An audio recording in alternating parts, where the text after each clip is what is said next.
Quando nós falamos dos ciclos e dessa dificuldade de deixar ir, nós falamos também de uma dificuldade de compreender a morte.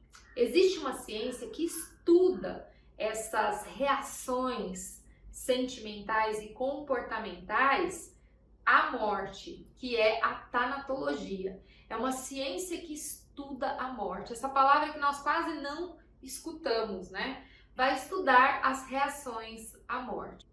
Ao longo dos anos, os rituais de despedida dos mortos, eles vêm sofrendo alterações naturais da nossa evolução.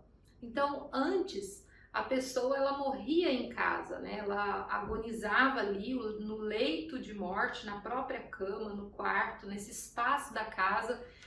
Os familiares vinham se despedir.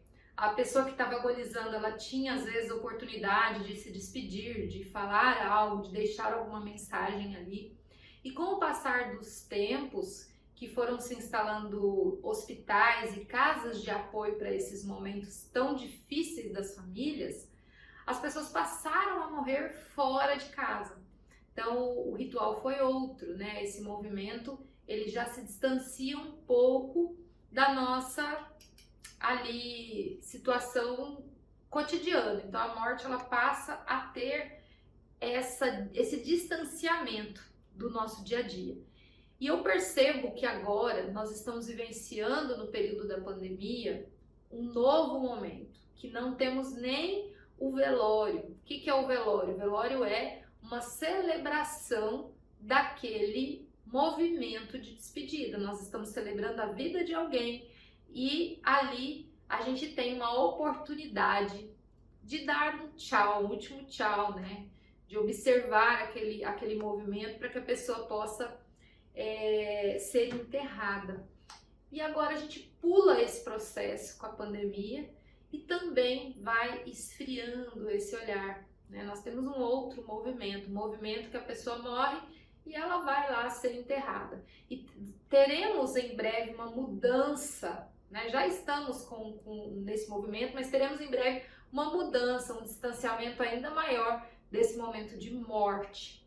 Então, gente, tudo isso que são mudanças que ocorrem, elas também ocorrem emocionalmente.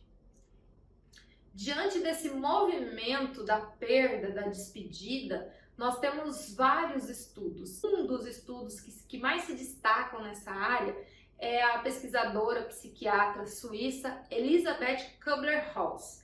Ela vai tratar das etapas do luto e ela define 5 etapas. Nós passamos por 5 etapas no processo de luto. E essas etapas, elas podem ser aplicadas tanto na morte quanto numa separação ou em uma mudança. Quais são eles?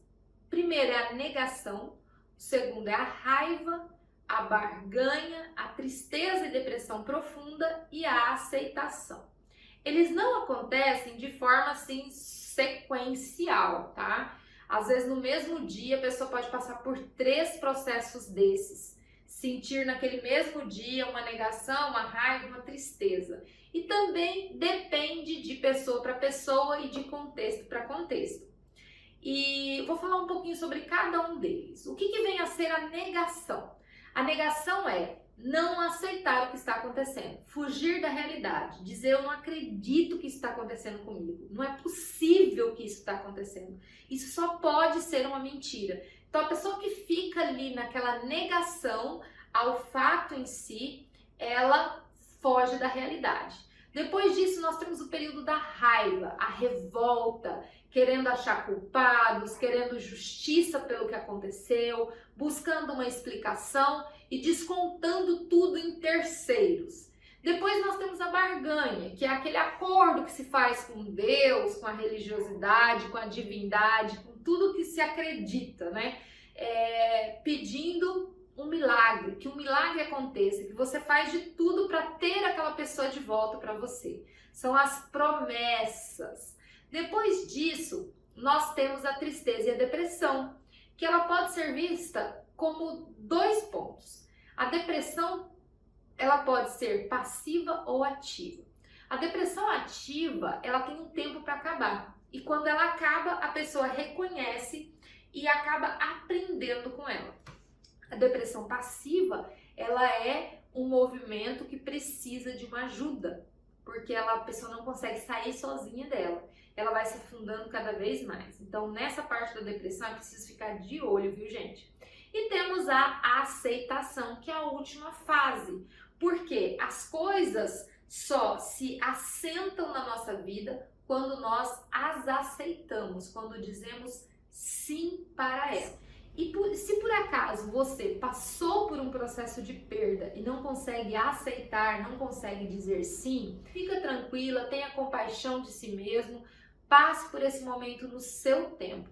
Mas eu só quero alertar uma coisa: o tempo cronológico aceitável para você passar pelas fases do luto é 6 meses. Se prolongar esses movimentos de negação, de tristeza, de barganha, de raiva, procure a ajuda de um profissional para você se tratar nesse momento, porque é muito delicado e a gente precisa olhar para isso com mais profundidade.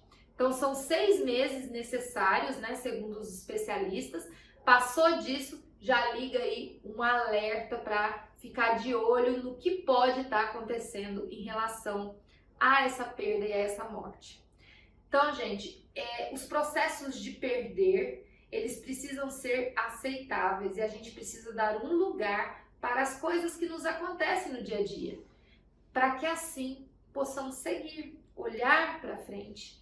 Não é tão fácil o movimento quanto as palavras, mas é um movimento necessário, que mais cedo ou mais tarde ele precisa acontecer.